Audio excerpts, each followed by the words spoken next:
Good morning, Mr. Prime Minister. Thank you for being with us. Good morning.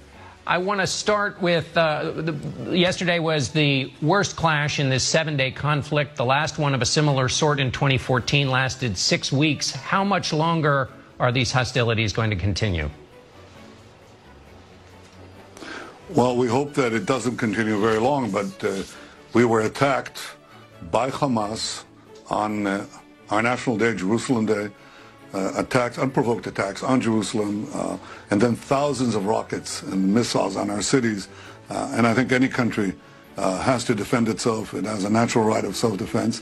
We'll do whatever it takes to restore order and quiet and on the security of our people and deterrence. We're trying to degrade Hamas's terrorist abilities and to degrade their will to do this again. So it'll take some time. I hope it won't take long, but it's not immediate.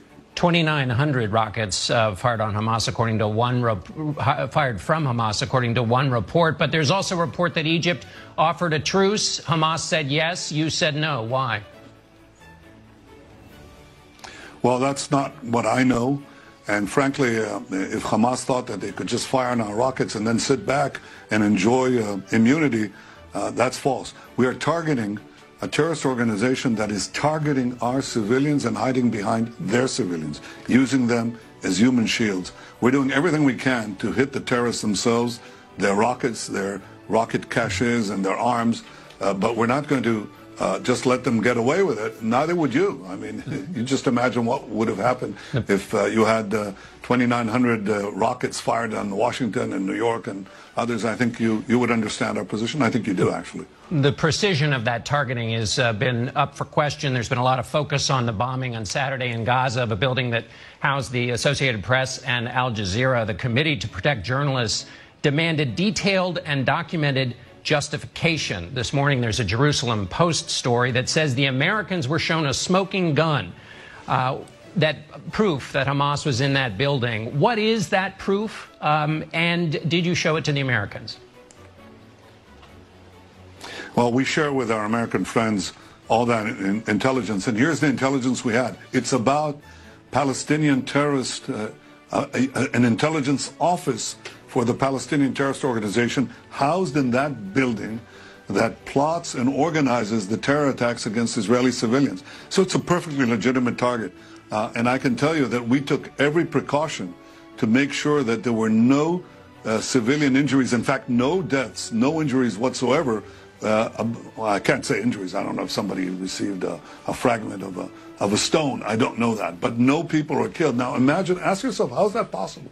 You see these high-rise towers that are used by Hamas over and over again. They collapse and no one is killed. Why does that happen? Because we, unlike Hamas, take special precautions to tell people, leave the building, leave the premises. We make sure that everyone is gone before we bring down those terrorist facilities. And that's the difference between Israel and Hamas. They deliberately target our cities, deliberately target our civilians. They glorify the death of children and civilians and old people. They are happy with it. I think they're happy with any deaths that are caused to them. We grieve for every non-combatant loss in Gaza, and we grieve for all our civilians who die in Israel.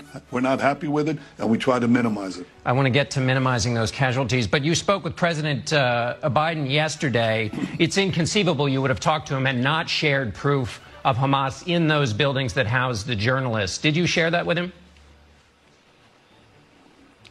Well, we pass it through the intelligence services to our people, to those people. Why do you think we brought down that building? The interesting thing is, I would say that, you know, all the journalists, one of the, I think, AP journalists said, we were lucky to get out. No, you weren't lucky to get out. It wasn't luck. It's because we took special pains to call people in those buildings to make sure that the premises were vacated. And that's why we brought down that building. And look, you have your own experiences, I think, in Mosul, in Fallujah, in Afghanistan. I think you can appreciate the efforts we go through in dense urban fighting when terrorists are targeting civilians who are hiding behind civilians, how difficult that is. We do our best to avoid civilian casualties, and we did that yesterday with that building as well. Mr. Prime Minister, the arguments about how careful Israel have been are familiar ones to your critics And in this case, with 181 Palestinians dead, 52 of them children, there's significant criticism. Amnesty International has asked the International Criminal Court to look into a refugee camp attack. The UN is meeting today. Foreign ministers of the EU are meeting. And the response has been like this one from the foreign minister of Ireland. Israel has international legal obligation to protect children in conflict and are not doing so. That's just false. I mean, the reason we have these casualties is because Hamas is criminally attacking us from civilian neighborhoods, from schools, from homes, from office buildings. That's what they're doing. And we're taking action, trying to target them with as great precision as we can. Unfortunately, there are occasionally civilian casualties, which we regret. But here's what happens. When the international community attacks Israel, they're actually encouraging Hamas to continue these attacks, because Hamas says, it's great. We're both killing Israeli civilians, and unfortunately some of ours, and they're happy with their own civilian casualties because it gets that the international community to focus their attacks on Israel instead of Hamas. That's wrong. Sure. It's both wrong and unproductive, because actually what it does is prolong the conflict and escalate and increase the number of casualties that happen as a result of the continuation of the conflict. The question, Mr. Prime Minister, is U.S. Secretary of State Tony Blinken said that Israel has an extra burden, that Israel, because of its strength and power and dominance, has an extra burden on these question of casualties. The question is whether Israel is meeting its extra burden in responding to these rocket attacks from Hamas. Certainly are. And I can tell you that there have been many studies by serious military analysts who have compared Israel's actions with that of other Western armies in similar situations fighting radical Islamists, whether it's in Iraq or in Afghanistan or elsewhere. And you know how prolonged those conflicts are, how many casualties are caused. So I think there is there has to be a measure of fairness. There has to be a measure of reasonableness in projecting this kind of criticism against the Israeli army that is second to none in seeking to minimize civilian casualties while protecting our own civilians. You know, if Hamas would simply move these rockets out of the civilian areas, if they moved their command posts out of these homes and offices, then there wouldn't be any problem. Let me ask you, Mr. Prime Minister. But the fact is, they're sending thousands of rockets on our cities with a specific purpose of murdering our civilians from these places. Let me ask you, Mr. What would you do? Let me ask if it happened to Washington and to New York? You know damn well what you do. Let me ask you at the very least what we're doing. Let me ask you a broader question that was articulated by Senator Bernie Sanders, which is distinct from the clashes over the last week. His argument is that the treatment of the Palestinians is so rough that they are marginalized, demonized in such a fashion that there can never be peace, never be a two-state solution. And that your treatment of the Palestinians outside of this week creates conditions that are always going to lead to this kind of unrest, not just the missile attacks, but the riots you see in cities. What's your response to that?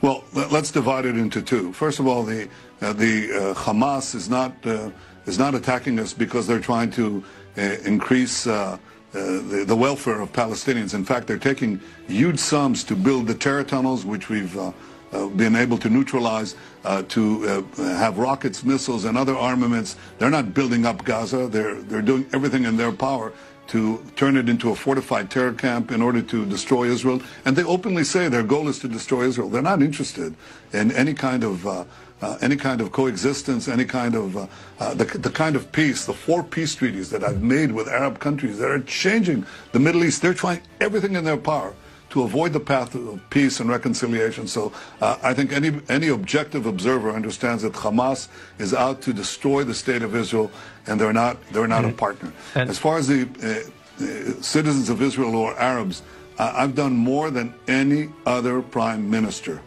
and spent billions and billions of dollars, Israeli shekels, and 5 times more than all the previous governments combined, to ensure that our Israeli Arab citizens, all of them, can be part of the Israeli miracle, the great economic success story. I've invested that because I believe in it. I didn't do it now, and I didn't do it for CBS Face the Nation. I really believe in this. There's been a minority, a violent minority, that has tried to challenge that as well and to kill Mr. Prime Minister, innocent people. I won't tolerate that. Neither Arabs killing Israelis or Jews killing Arabs or Arabs killing Jews. Let me ask, I want you to respond to one other thing before we go, which is your domestic challenges. You are under investigation for bribery, fraud, breach of trust. You've also had some difficulty, 4 failed attempts to put together a government in the last 23 months. This leads to the criticism that your current actions are basically an effort to stay in power. And what's your response to that? That's preposterous. You know, when I was a young soldier, 18 years old, I held a fellow soldier who died in my arms. A few years later, my brother, my older brother, died while leading a rescue mission in Entebbe, Uganda, to release Israeli hostages. I've seen comrades fall. I've seen my brother fall. And I think anybody who knows me knows that I've never, ever subordinated security concerns, the life of our soldiers, the life of our citizens, for political interests. That's just hogwash. I'll do what I have to do to protect the lives of Israeli citizens and to restore peace. I've made peace with 4 Arab countries. I'm glad that we have a restoration of some considerable calm within Israel. That's my goal, to restore peace and quiet and to assure tranquility and reconciliation for all. But this is a persistent criticism, Mr. Prime Minister. Why do you think it persists? It persists because I've been re-elected 5 times. It persists because I beat every other candidate in public polls and in direct election simulations. Apparently the people of Israel, the majority, don't agree with this false criticism and this cynicism. They know that I'm standing there for Israel, and I'm doing everything I can for the safety and prosperity of the Israeli people. By the way, all of Israel's citizens, Jews and Arabs alike. All right, Mr. Prime Minister, we're out of time. Thanks so much for being with us. Salam damai dari Fakta Israel.